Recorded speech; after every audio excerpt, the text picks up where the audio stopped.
Welcome to the Ultimate Quiz World! ဒီနေ့ဗီဒီယိုမှာတော့လူကြီးမိဘများနဲ့ကျမ်းမာရေးကိုဂရုစိုက်သူတိုင်းသိထားတဲ့ကျမ်းမာရေးနဲ့အာဟာရဗဟုသုတမေးခွန်း20ကိုတင်ဆက်ပေးလိုက်ပါတယ်။စီးကြိုတွေးတို့နှလုံးနဲ့အုံနောက်မှတ်ဉဏ်ကျမ်းမာရေးအတွက်ဘလို့အစားအစာတွေကအထောက်အကူပြုတယ်လဲဆိုတာကိုဒီဉာဏ်စမ်းလေးကနေတဆင့်လေ့လာနိုင်မှာပါ။မေးခွန်း20တွေကတငယ်ချင်းတို့ဘယ်နှခုမှန်အောင်ဖြေနိုင်မလဲဆိုတာကိုလည်းကွန်မန့်မှာရေးခဲ့ပေးအောင်နော်။တွေးတွန်းတကြားတက်ကိုထိန်းချုပ်ရန်အတွက်အကောင်းဆုံးနဲ့အသုံးအများဆုံးအသီးအနှံမှာအဘယ်နည်း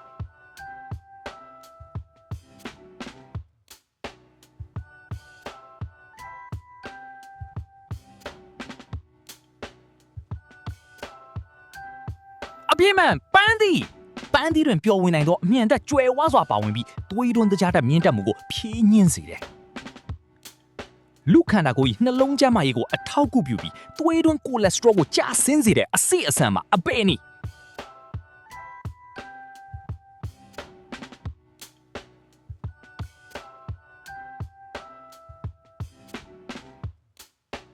အပြည့်မှန်ချောင်းစိတ်တွင်ကျမ်းမာရေးနဲ့ညီညွတ်တော့အဆီးတက်နဲ့အမြန်တက်မြင့်မားစွာပါဝင်ပြီးနှလုံးကိုအထိုးကောင်းမွန်စေတယ်။မျက်စိအမြင်အာဏာကိုကာကွယ်ပေးပြီးအလင်းရောင်တန်းကိုခံနိုင်ရရှိစေတော့အစားအစာမှာအပဲ့နည်း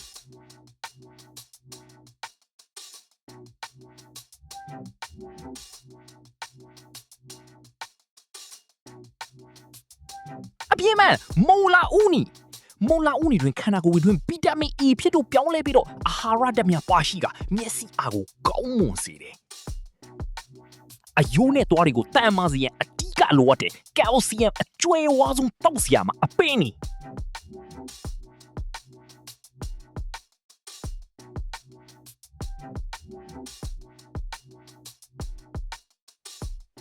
အပြည့်မှန်နွားနို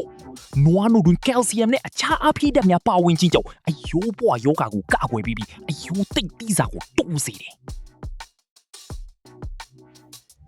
အသေးကိုအစိတ်အတောက်ကင်းစင်စေရန်နဲ့အသေးလုပ်ငန်းဆောင်တာများကိုအားကောင်းစေရန်အသင့်တော်ဆုံးဟင်းကအမွေးချိန်မှာအပိနည်း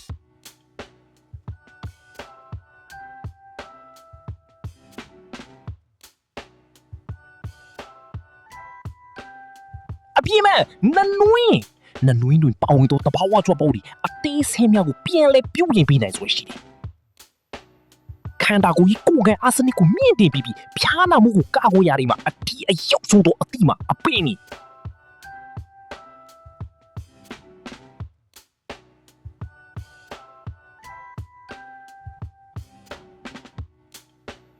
အပြည့်မဲ့လိမ်မော်သည်တွင်ကိုယ်ခံအားကိုအားကောင်းစေတဲ့အာဟာရဓာတ်များပါရှိပြီးယောဂပူတွေကိုတိုက်ထုတ်ပေးတယ်။အုံနောက်မှတ်ဉဏ်ကောင်းမွန်စေရန်နဲ့အာယုံစူးစိုက်မှုတိုးတက်စေရန်အထောက်အကူပြုသောအစိတ်အဆန်မှာအဘယ်နည်း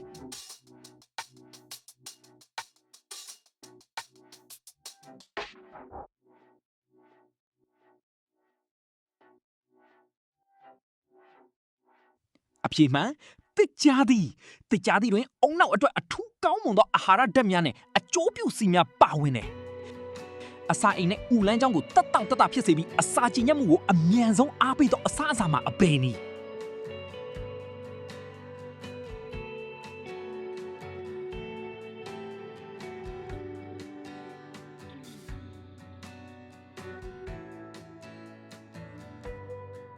အပြည့်မှန်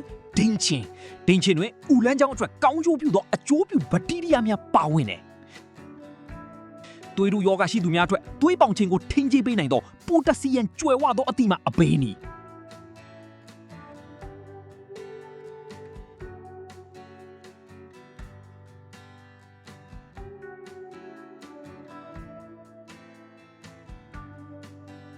အဖြစ်မှန်မပြောသည်ပိုတက်ဆီယမ်သည်ခန္ဓာကိုယ်တွင်စားဓာတ်ကိုဟန်ချက်ညီစေပြီးသွေးကြောများကိုပြေလျော့စေတယ်။ကြောက်ကအတွင်းကြောက်တန့်ခြင်းကိုကာကွယ်ပြီးတော့ခန္ဓာကိုယ်တွင်ရေဓာတ်ကိုအပြည့်အဝဖြည့်တင်းပြီးတော့တဘာဝအဖျော့ရည်မှာအပင်းနီ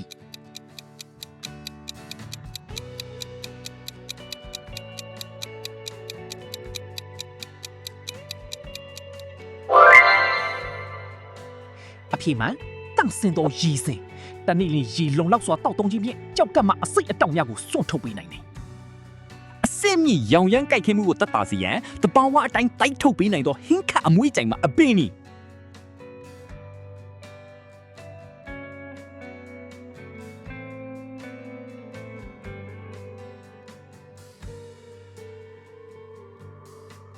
အဖြေမှန်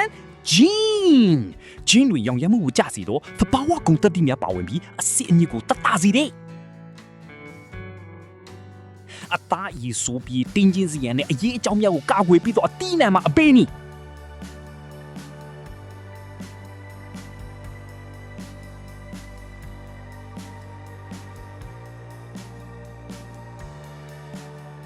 အဖြေမှန်ထောပတ်တီ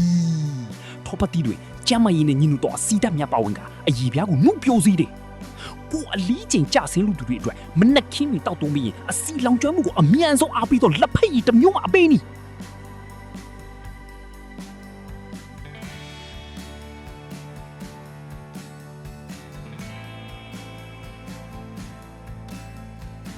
အဖြေမှန်လက်ဖက်ရည်ချမ်းတွေပါဝင်တော့တဘာဝထပ်ပေါင်းများသည့်ဇီဝကမဖြစ်စဉ်ကိုမြန်ဆန်းစေတယ်သူ့အာနီယောဂကိုကာကွယ်ရန်အတွက်တန်တအကျွေးဝါဆုံးပါဝင်တော့ဟင်းတီရွက်ရက်မှာအပိနီ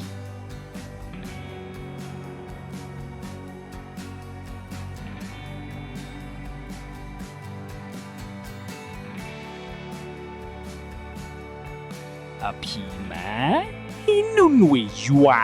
ဟင်းနုရွက်တွေတန်နဲ့အခြားအာဟာရဓာတ်များစွာပါဝင်ပြီးသူ့နီကိုဆေးများဖြစ်ပေါ်မှုကိုအားပေးတယ်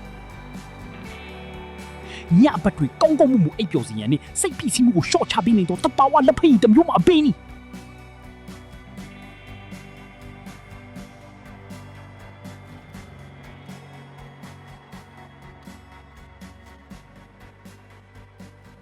Happy man ခမောက်ဖူးလက်ဖက်ရည်ဤတဘာဝလက်ဖက်ရည်ဒီအာယုံကြိုးတွေကိုပြီးလော့စီပြီးအိတ်ဆက်ချင်းကိုကောင်းမှုစေတယ်ခံတွင်းအနံ့ဆုံးများကိုဖိတ်ချပြီးတော့အချင်းများကိုကာကွယ်နေတော့တဘာဝဟင်ကအပေးမှအပေးနီ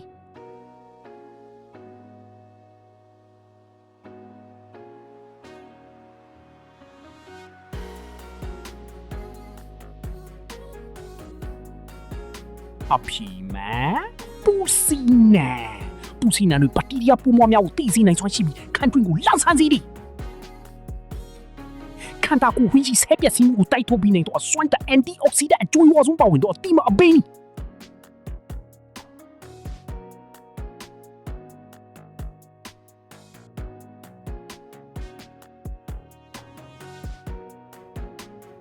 အဖြေမှန်ဘလူးဘယ်ရီတီ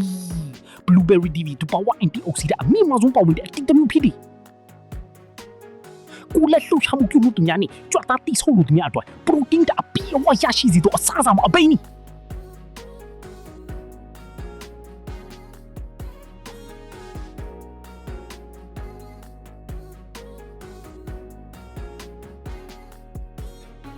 အဖြေမှန်ကြောက်တလုံးမျိုးလူခန္ဓာကိုယ်တော့လူအတော့အမိုင်နိုအက်ဆစ်အပြည့်ဆုံးပါဝင်တယ်ဦးနောက်တွေးကြပိတ်ဆို့မှုကိုကာကွယ်ပြီးသူ့လက်ပံမှုကိုကောက်မှုစီတော့အစားအစာမအပိန်းနီ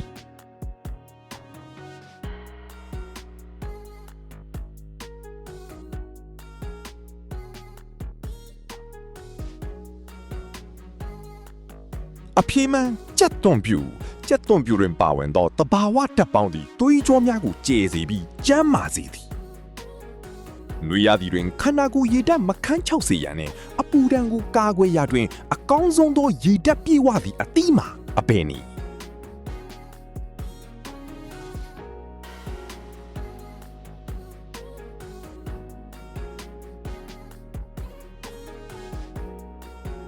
အဖြေမှန်ဖယဲသည်တွင်ရေဓာတ်အလွန်အမြင့်ပါဝင်ပြီးကျန်းမာရေးအတွက်အထူးကောင်းမွန်သည်